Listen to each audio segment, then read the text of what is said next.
Start out with the face frame down and apply a bead of glue into the dovetail groove. Slide the left and right cabinet walls into the vertical grooves. Don't forget to wipe any excess glue. Now slide the top and the bottom of the cabinet into place using the groove on the side of the cabinets. Flip the cabinet upright and slide the back wall into place using the grooves on the cabinet walls.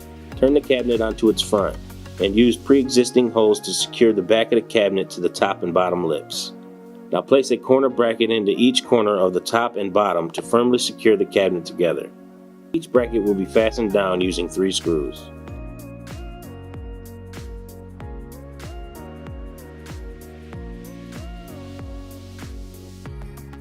Place the door face down and set each hinge into place, making sure the holes on the hinge line up with the holes on the door.